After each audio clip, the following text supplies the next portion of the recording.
Bem-vindos a mais um podcast do Lime Maia. E se fosse você? Então, gente, a ideia hoje é trazer o tema de planejamento patrimonial e sucessório. Pois é, isso é uma dor para as famílias. E a gente está aqui para trazer casos práticos baseados em fatos reais, tá? Mas não necessariamente o caso em si, tá? A ética profissional não nos permite. Então, vamos começar agora com uma perguntinha para que você se coloque no lugar. Você prefere pagar imposto em vida ou deixar para a sua família pagar depois com juros e brigas? Será que é isso que você quer? Acho que não, né? Então, vamos lá. Estou aqui com a Aline, minha sócia. Aline Lima. Bom dia, ou boa tarde ou boa noite, né? Não sabemos a hora que vai ser visto. Então, a gente vai trazer aqui um primeiro caso que a gente selecionou com muito carinho para vocês entenderem como é que a gente desenvolveu. Como a gente desenvolveu. A gente vai trazer a história e depois como foi desenvolvido. Isso.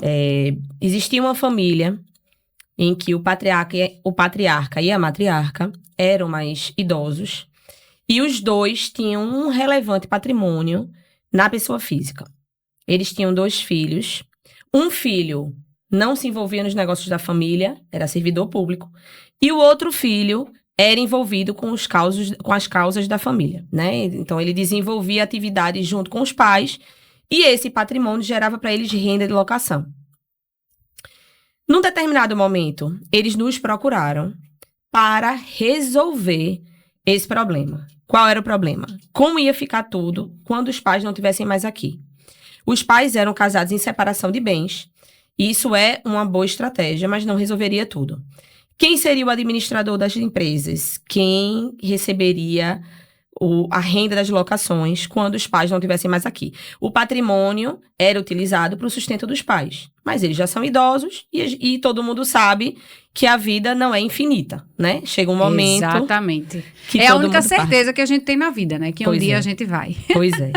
Graças a Deus, nesse caso, essa família que a gente trouxe como exemplo, a ordem da vida está seguindo seu curso normal. Isso. Porque às vezes, inclusive, inverte, né? Um filho falece antes de um pai. E quando eles chegaram com essa história, tinham preocupações distintas. O pai tinha medo do que seria pago de imposto se todo esse patrimônio, que tinha um valor considerável, entrasse no inventário. Até porque ele já tinha na família dele passado por uma situação parecida e tinha acabado com muitas brigas e muitos custos. E a mãe tinha medo que os filhos brigassem, porque para ela o mais importante era a paz da família. Que todo mundo soubesse o que era seu e que cada um gerisse a sua parte e que todo mundo recebesse a parte que lhe cabe. Perfeito. Pronto, foi perfeito. Porque Casamento perfeito. era um caso de holding, a gente não tinha nenhuma dúvida. Eles tinham patrimônio suficiente. Os 4 queriam, porque é uma premissa nossa. Isso. Que toda reunião é feita com a família inteira, porque o sistema é da família. E a gente conseguiu montar um sistema de holding para eles, patrimonial, e um sistema de holding imobiliário. Isso. Por quê? Um empresarial e um patrimonial. Eles também tinham umas empresas, né? Tinham outras atividades, mas ligada ao patrimônio eram essas 2. E eles disseram qual era o patrimônio que eles queriam colocar na empresa, e a gente colocou, e quem desenvolveria a atividade empresarial, na presença e na ausência do patriarca. Tudo isso é feito através de contratos bem elaborados, que traz todas as regras necessárias para o negócio. E um acordo de acionista, que tem muitas páginas e muitas laudas para trazer a estratégia. Então, não é simplesmente abrir uma empresa, botar o patrimônio dentro, distribuir as cotas para os filhos. O sistema de holding, ele não é tão simples. Ele precisa de estratégia, de detalhes que tragam a finalidade que aquela família quer. Na verdade, a gente não pode achar que qualquer advogado vai ter a expertise para trabalhar com esse tipo de matéria, né? De assunto. Porque a gente tem um leque, a gente precisa dessa multidisciplinariedade para chegar na melhor estratégia do sistema da família, não é isso, Aline? Exatamente. E nesse caso em específico também, existiram outras nuances no meio que foram resolvidas também, tá? Por exemplo, existia um contrato de uma permuta, e aí a gente conseguiu resolver, porque eles fizeram a holding a tempo, e essa permuta permitiu que o patrimônio de alguns apartamentos fossem para dentro do sistema de holding diretamente. Então, evitou-se um imposto de transmissão. Então, a gente tem na nossa equipe quem pense na parte tributária, quem pense na parte empresarial, quem pense na parte de sucessão, quem pense na parte de família. A gente tem que entender de todas essas áreas. Até de investimento, né? De investimento. Nesse exemplo em si, não tinha holding de investimentos, mas já existem casos também que tem holding de investimento. Para que o rendimento daquelas ações ou daquele investimento da família seja distribuído para a família de uma forma equitativa, pagando menos imposto e deixando todo mundo feliz. Esse caso que a gente contou agora, esse primeiro, que foi baseado no fato real, a gente não pode trazer todos os detalhes, nem nomes, nem localidade, porque faz parte da nossa ética profissional, mas é para vocês entenderem que se você tem mais de um filho, se você tem filhos envolvidos e filhos não envolvidos na operação, se você tem consciência do valor do seu patrimônio, a diferença financeira, além de evitar brigas entre um inventário e um planejamento prévio, é sem explicação, assim, é muito grande, é um abismo entre um e outro, é 100 vezes mais caro você deixar que a sua família passe por inventário, fora a briga e as dores. E essa família ficou muito feliz porque eles estão todos resolvidos. O pai e a mãe seguem bem, os irmãos seguem bem, e quando chegar o evento morto, vai estar tudo organizado. É um sistema de gatilho que a gente diz, aperta o botão e está tudo pronto. Inclusive, teremos outros podcasts que traremos exemplos contrários de sucessão que a família trouxe pra gente, o desejo do gatilho que não tinha. E eles tiveram que enfrentar o inventário. É verdade.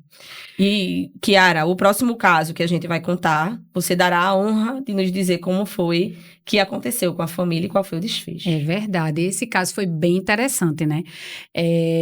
Era uma pessoa que trabalhava de forma autônoma e sabia da necessidade de deixar para o único filho que ela tinha alguma coisa planejada. Ela não tem imóveis, ela não tinha imóveis, mas ela tinha esse sentimento de trazer uma tranquilidade financeira para o filho se ela não tivesse mais aqui ou se ela tivesse passado por alguma situação de incapacidade, né? Isso era uma intranquilidade dentro dela e ela nos procurou e... Não é através de holding que se faz sempre planejamento patrimonial, né? E a gente trouxe para ela uma situação que trouxe a paz que ela queria, que foi através de um protocolo familiar, né? A gente estipulou todas as regras que ela pensou para aquele filho dela, com todo o cuidado, todo o zelo, né, que ela tinha com ele. Foi necessário a gente buscar um seguro de vida para dar essa tranquilidade financeira. Inclusive, a gente indicou para ela um parceiro nosso de investimento que tem muito conhecimento sobre isso, para que ele indicasse qual era o seguro de vida correto para atingir a finalidade que ela queria. Porque não é também de forma aleatória que você, né, faz tudo. A gente busca essa responsabilidade de trazer os melhores, né? É verdade. Esse cuidado, na verdade, eu acho que a gente tem muito cuidado. Como a gente cuida dos nossos clientes como se fosse pra gente, pra nossa família. Então, a gente indica sempre o que é melhor. Então, trazendo esse super parceiro nosso, André, um beijo. A gente mostrou pra ela que através de um seguro de vida atrelado a um protocolo familiar, ela poderia ficar tranquila com esse planejamento. E aí, realmente, foi muito bom trabalhar com isso, porque a cada passo que a gente dava, a gente avançava, a gente via que ela estava feliz com isso. A gente trouxe as cláusulas que livrou o filho de qualquer possibilidade de estudar em lugares que ela não tivesse vontade, né? Assim, que ela não achasse adequado, né? Ela tinha muita vontade de que ele estudasse em boas escolas, em faculdades também e tal. Então, isso foi um planejamento estrategicamente montado, né? O pai também acaba que não tinha muitas condições também de gerir essa possibilidade de estudo, né? Em bons lugares, e isso era uma inquietude dela, né? Ela tinha uma pessoa que ela confiava para fazer esse movimento da administração, né?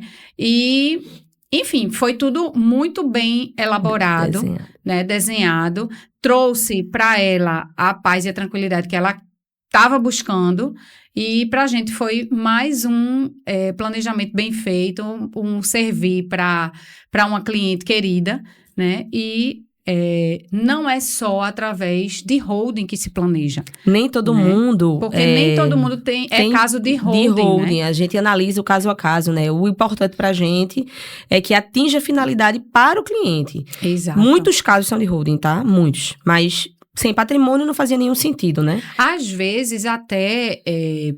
me permite, Aline, tem casos que a gente já pensou, dentro da holding, também trazer um testamento. Tem casos, né? Que envolve... E protocolo familiar também. Né? Isso porque, não é, às vezes, não é o planejamento patrimonial, ele não é engessado, né? Não é De só aquele nenhum. formato. Ele se utiliza, e por isso que é interessante você entender essa multidisciplinariedade das áreas, porque um advogado é especialista numa área e vai atinar para uma especificidade daquela família e só faz agregar, né? Só faz trazer mais benefício para aquela família. Para aquela família. Não é isso? Eu me lembro que no dia dessa cliente específica, ela virou e fez, pronto, agora eu não quero nem olhar mais para esse planejamento. Não. Eu vou engavetar. As pessoas verdade. que precisam saber, sabem onde está o documento, mas eu não quero mais olhar, porque foi só prevenção. A minha ideia não é que nada aconteça. Ou seja, ela tinha plena consciência de que ela não estava agorando a morte dela, que ela estava fazendo, sendo prevenida e dando ao filho uma prova de amor, né? Foi uma prova de amor muito séria aquela. Eu realmente fiquei muito encantada com a situação dela. E é muito importante a gente trazer isso também para as pessoas que estão nos ouvindo, de que a ideia do planejar não é agora a morte não, minha gente. É pelo contrário, é trazer para você a paz que você precisa. E os seus também, porque às vezes você não tá pensando só no seu umbigo, né? Mas, veja, eu já trouxe aqui para vocês, em outro podcast nosso, o que eu sofri com a morte do meu pai, né? Ele era um empresário, um mini empresário, um microempresário, mas ele era super centralizador e ele era só... Então, ele deixou tudo lá do jeito que ele achava que era o melhor. E quem fica para organizar, além da dor de estar se voltando para isso, né? Para esse... É custo, dor, prorrogou o teu luto. Exatamente. Essa história prorrogou o teu luto. E não foi por um ano não, viu?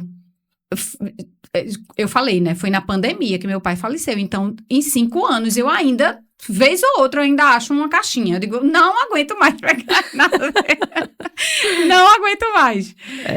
Sobre isso, minha gente. Então, planejar de qualquer forma, né? É o mais importante. De planejar de qualquer forma, não. Planejar certo, de acordo com a sua situação. Planejar. O planejamento é o que vai fazer realmente você traçar o melhor caminho. Para você e para os seus. Agora eu tenho uma pergunta. E se fosse você, o filho dessa nossa cliente? O que é que você queria que sua mãe fizesse? É verdade, porque ela pensou na ausência dela, né? Seja através de uma incapacidade ou de uma morte. É verdade. Bora lá. Vamos para um terceiro caso, né? Também lá do nosso escritório, que eu queria que você trouxesse para a gente, Aline. Vamos trazer. Esse é um empresário... mais jovem um pouco, né? Menos de 50 anos, casado e com 3 filhos. Qual era a preocupação dele? Ele trabalhava muito, muitas e muitas horas. Trabalhava viajando. E todos os frutos desse trabalho eram destinados à família dele. Ele estava construindo um patrimônio, né? Do suor dele, da lágrima dele. E ele queria deixar todo mundo organizado caso acontecesse alguma coisa com ele. Assim como ele precisava que o patrimônio ficasse protegido. Por quê? No mundo do empreendedorismo, a gente corre riscos. E um patrimônio que ele já tinha antes que aconteça alguma coisa não precisaria ser contaminado com esses riscos da vida empresarial. E ele procurou a gente nesse contexto. Os filhos dele são de menor.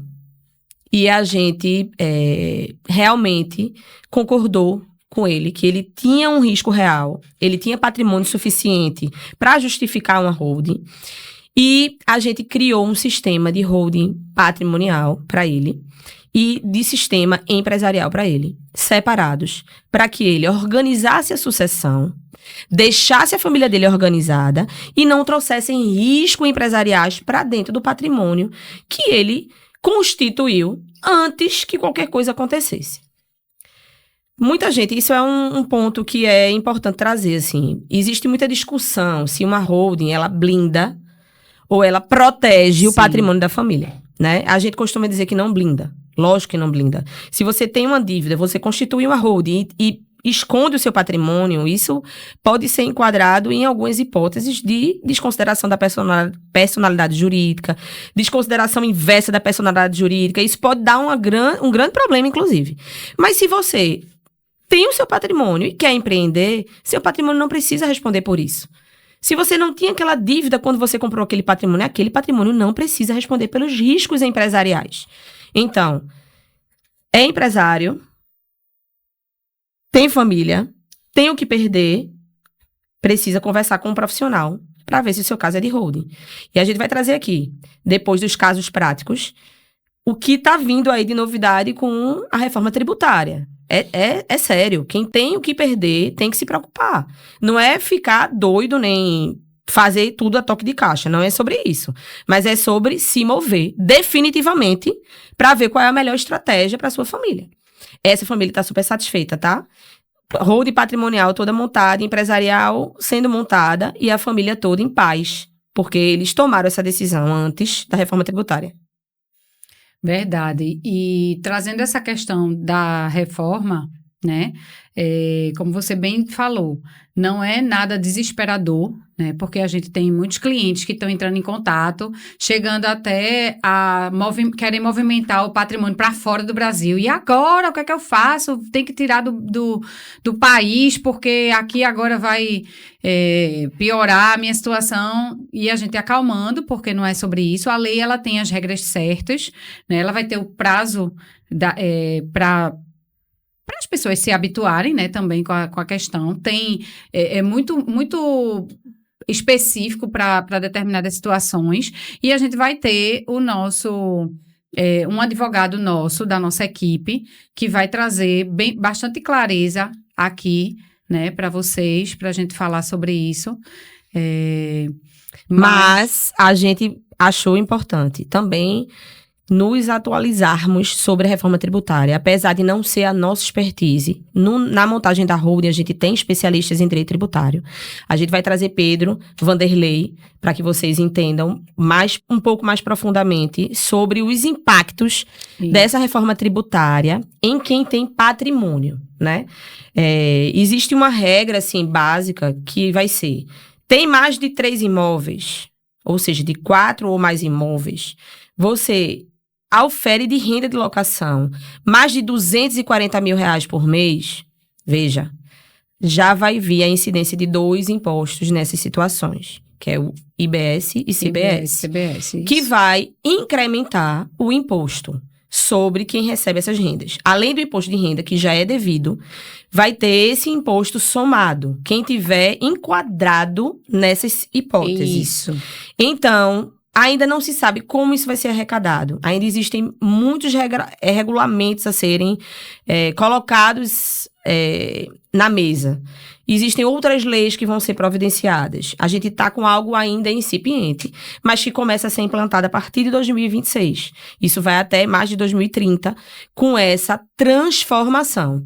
Inclusive, a revolução industrial, a revolução da tecnologia, ela traz benefícios e traz também segurança. E o que a gente percebe é que o governo está fechando o cerco para evitar que haja sonegação de imposto. Então, vai ter um cadastro nacional que vai ter todos esses imóveis, de quem são, vai ter cruzamento de dados. Então, não é algo para ninguém se desesperar e fazer a toque de caixa, como a gente disse. Isso. Mas precisa ser analisado se o seu caso realmente é um caso de holding. Porque na pessoa jurídica, a carga tributária é muito mais pesada.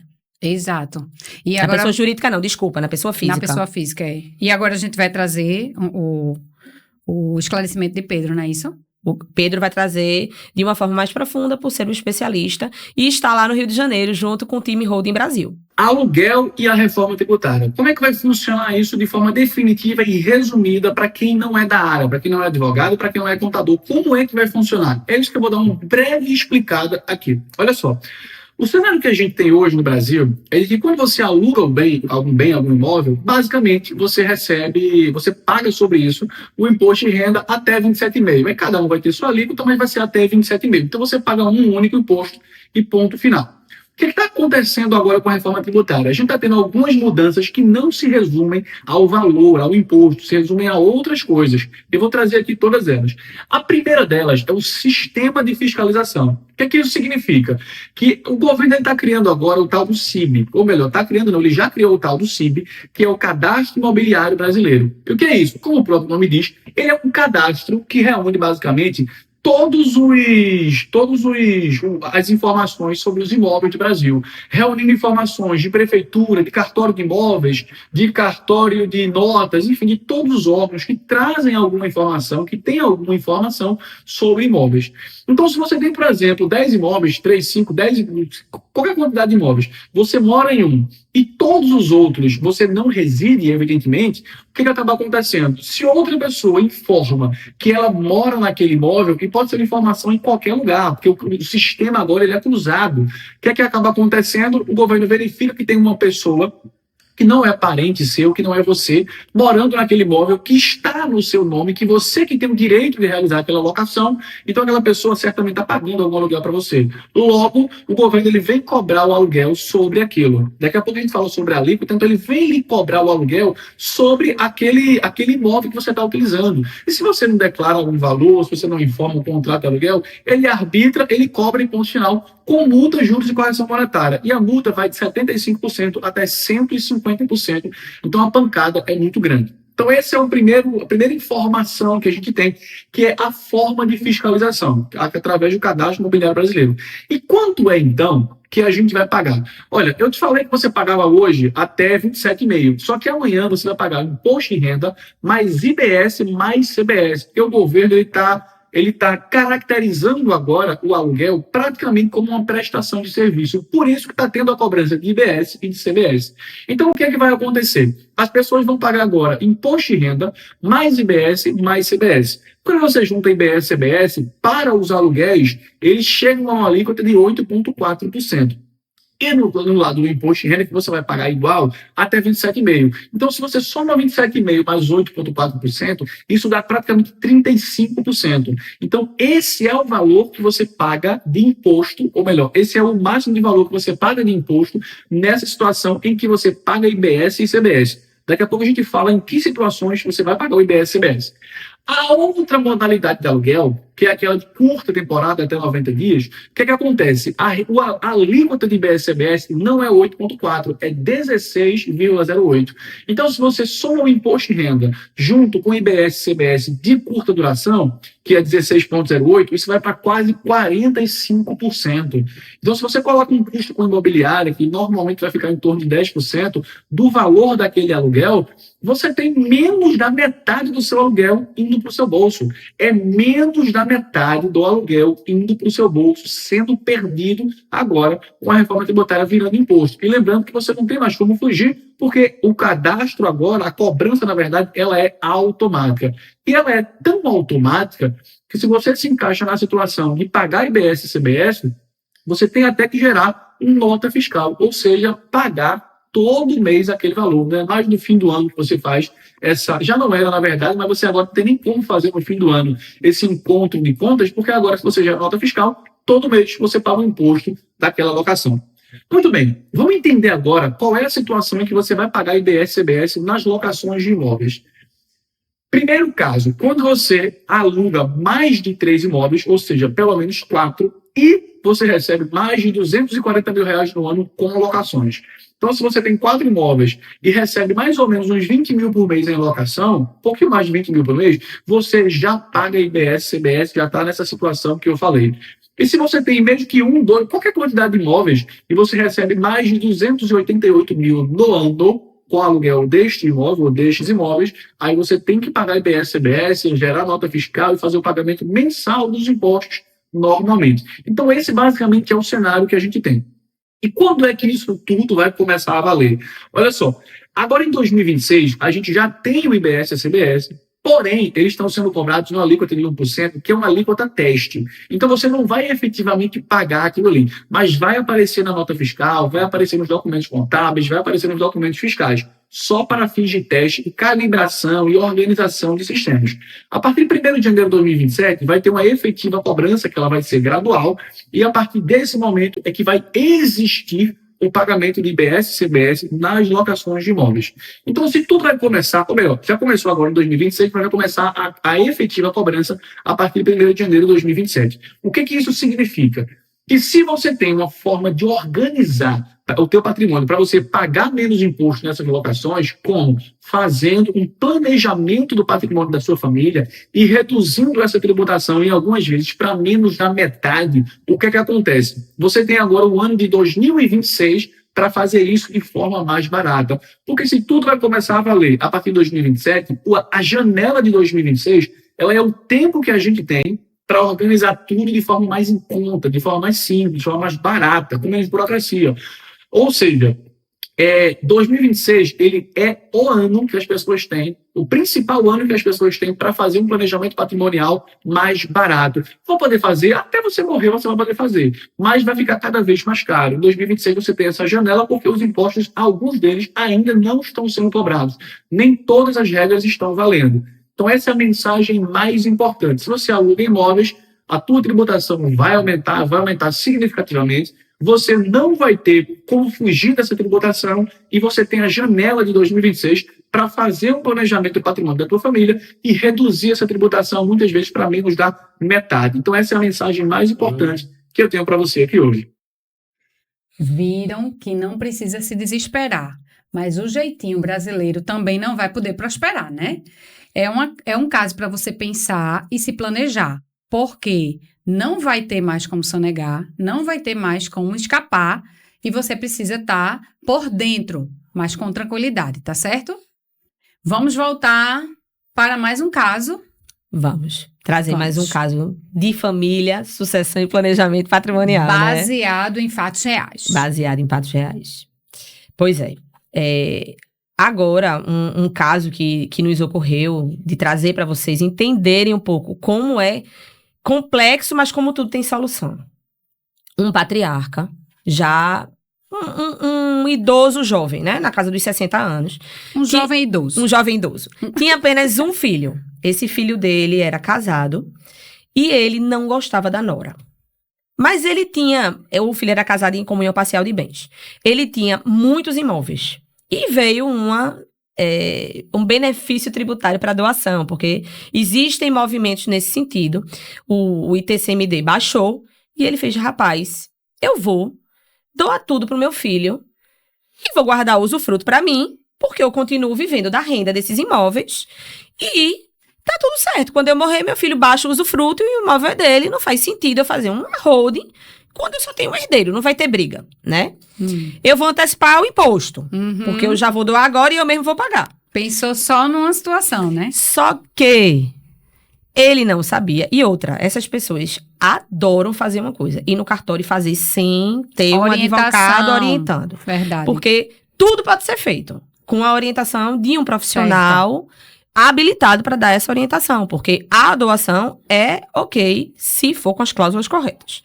E dependendo da situação, porque quando tem um número de imóveis muito grande, não faz sentido ser doação, porque só vai acrescentar o imposto. Porque o imposto da doação é o mesmo do inventário, é o ITCMD. Porque é importante para as pessoas entenderem que quando você faz a doação, você passa de uma pessoa física para outra física, né? E pessoas físicas morrem, né? Pois é. Então, às vezes não é realmente a situação ideal, né, para proteger o patrimônio, porque a gente não sabe quando vai. Então, a ordem da vida pode ser alterada por força do divino e você não fez nada. Só atrapalhou o meio de campo. Perfeito. Mas como ele só tinha um filho, então ele não tinha medo de brigas. E ele tinha o dinheiro para pagar o ITCMD e tinha o incentivo fiscal, ele resolveu a vida dele, segundo ele achava que tinha resolvido. Doando tudo pro filho e guardando o usufruto. Ele não se dava bem com a nora. O filho casou porque era apaixonado, mas ele não gostava dela. A ordem da vida se inverteu. E, infelizmente, o filho morreu antes dele. É sobre isso, né? Quando o filho morreu antes dele, a nora dele era herdeira do filho. E passou a dividir com ele o patrimônio que é dele depois de um novo inventário da morte do filho. Então, ele teve a morte do filho, que trouxe muita dor. Ele dividiu o patrimônio dele com a nora, tirou do ex-familiar dele. Ou seja... E uma nora que ele não se dava, né? E ainda mais uma nora que ele não se dava. Então, veja, minha gente. Meu Deus. Tem situações que é melhor não fazer nada do que fazer errado. Então, a presença de um advogado que entenda do que faz é fundamental em todas as situações. Não economizem com advogado. É uma economia burra. É verdade. É uma economia burra. Pra tudo, né? Pra tudo. É porque a gente tá tratando hoje aqui sobre a parte de planejamento patrimonial, mas a gente trabalha com empresarial, a gente trabalha com a parte de família, né, também, sucessões. Então, o advogado que é especialista, ele vai ter o olho certo para tratar do seu caso. Não dá para fazer de qualquer jeito. Muita gente tem tabelião do coração. Isso. E vai lá e acha que tá com a vida resolvida. E aí foge uma estratégia importante. Agora, existem tabeliões que são muito bem preparados. Mas veja, ele tem a visão multidisciplinar de uma equipe que trabalha com planejamento patrimonial? Não, e veja, é somar. Quando você tem um tabelião que vai te trazer a outra parte que você não tem, é somar ao sistema como um todo. Como um todo. Né? Não dá para jogar só na mão de um. Exatamente, né? Que é o que a gente tem falado o tempo todo aqui. Isso. É verdade. E aí, nesse caso desse pai que doou tudo pro filho e dividiu tudo com a nora que ele não gostava, e se fosse você nessa situação, o que você sentiria? Verdade. Eu tenho alguns outros casos que me vieram aqui à cabeça, porque são muito importantes. Eu acho que a gente não pode trazer esse desservir para os nossos ouvintes e os nossos telespectadores. A gente trabalhou lá no escritório já com doação, né? Não é não fazer doação, é fazer doação de forma planejada, organizada, com as cláusulas certas, como você falou, para trazer exatamente a tranquilidade e o certo para a família, né, de acordo com a necessidade de cada família que chega lá no escritório. Teve outro caso que chegou, que eu estou lembrando aqui também, que, assim, não tinham brigas, né? Pai, mãe e filhas. Não tinha briga, já estava previamente tudo organizado, né, na cabeça deles lá, como é que iam fazer. E quando a gente sentou no escritório para conversar, uma pergunta ativou um gatilho e as irmãs meio que se estranharam assim. Não, como assim? Não acredito. Ah, mas você tá pensando assim? Mas eu não pensava assim e tal. E a gente ficou, como assim que essa família não tinha esse problema, né? Então, não é sobre não ter problema na família. É o diálogo que tem que acontecer. E, às vezes, esse diálogo só vai acontecer quando todos estiverem sentados à mesa, ou em casa, ou até mesmo no escritório de advocacia, porque o advogado está ali para conduzir a situação, para trazer a orientação certa. E calma, minha gente, não precisa ter nenhum estranhamento aqui, conversar sobre ponto A, B, vocês vão conseguir organizar isso direito e tal. E eu lembro que o que estava causando um estranhamento, teve um apaziguar, a gente conseguiu apaziguar ali naquela hora e seguimos com tranquilidade. Seguimos com tranquilidade. Né? Conseguimos mostrar que o mais importante era planejar com o pai vivo, porque estavam brigando na frente do pai por uma situação que nunca tinha sido conversada, não chegou nem a brigar, mas assim, aquela discussãozinha, um estranhamento que você sente uma surpresa, né?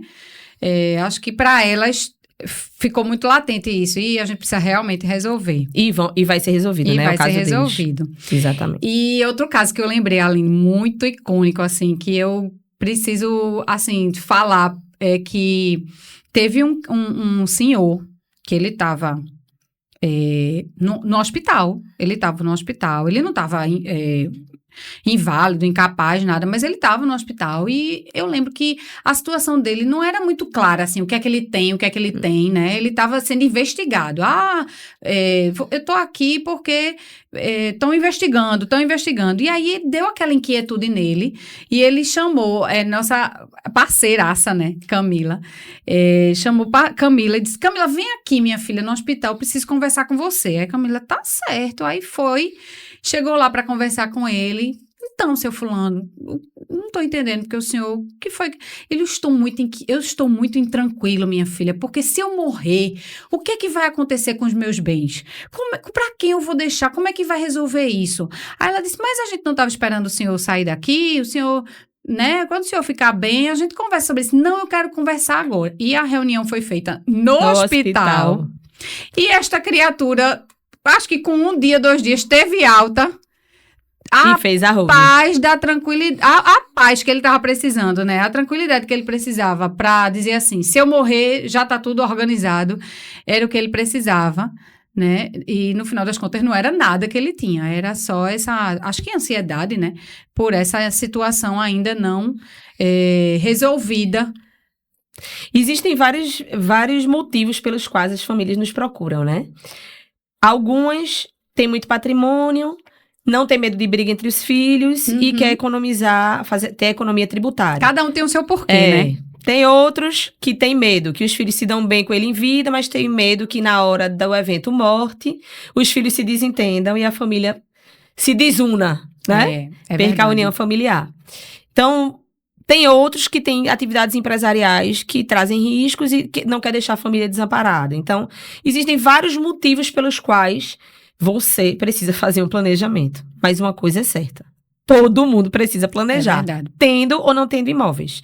Tendo ou não tendo herdeiros, inclusive. Por exemplo, se você não deixa herdeiro, seus imóveis vão para o Estado. Você pode deixar para uma instituição de caridade, como Neila Torraca deixou para a Casa dos Artistas. Então, o que a gente não pode deixar de fazer é pensar na nossa vida de forma estratégica. E decidir o que a gente quer que aconteça em cada situação. É interessante isso, né, Aline? Porque isso é uma verdade que o brasileiro, de um modo geral, tem na cabeça, de trabalhar apagando incêndio, né? Não costuma trabalhar com o planejamento em si, né? Se organizar de forma preventiva. É sempre, só vou procurar um advogado quando o problema estiver na mão, né? Exatamente. O planejamento, ele é... Vamos colocar assim como um custo, mas não é um custo, é um investimento. Porque depois de certo tempo, o que você despendeu para organizar isso aí vai voltar de outras formas para você. Inclusive, né? Financeira, né? Porque financeira, todo planejamento traz economia. Não só com a tranquilidade, não só com o amor, com o ato de amor que você está fazendo para com os seus, mas na questão financeira mesmo. Né? Infelizmente, não é a cultura do brasileiro se organizar de forma preventiva. E isso foi um dos motivos que a gente criou esse podcast. E se fosse você? A gente sentiu a necessidade de trazer informações acessíveis para as pessoas que não entendem termos técnicos jurídicos entenderem o que acontece na prática e poderem procurar o profissional que mais se identificar para conversar sobre o seu caso e ver qual é o seu melhor planejamento. Isso. Então é isso, gente. Não deixa de seguir a gente nas redes sociais. É @limemaia. Curte o vídeo, segue a gente. É @limemaia.adv. @limemaia.adv.